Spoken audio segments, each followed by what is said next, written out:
सध्या बिहारमध्ये फार मोठा वाद चालू आहे एसआयआरचा, माहिती असेल.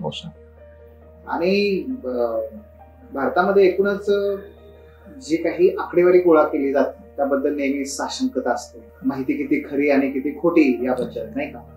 तर एक बिंग अ स्टॅटिस्टिशियन तुम्हाला काय वाटतं की काय सुधारणा करता येऊ शकतील आपल्याला, म्हणजे जनगणना असू दे किंवा मतमोजणीच्या संदर्भातला मुद्दा असू दे, मतदारांची ओळख पटवण्याचा मुद्दा असू दे, काय सुधारणा करता?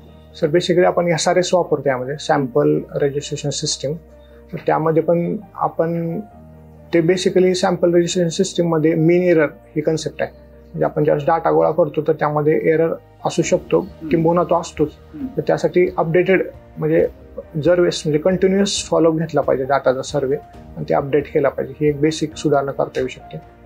आणि जसं आता तुम्ही म्हणला बिहारमध्ये, तर सर बिहारमध्ये आपण म्हणू शकत नाही, म्हणजे इलेक्शन कमिशन ऑफ इंडिया पारदर्शक पद्धतीनेच केलेलं आहे त्यांनी.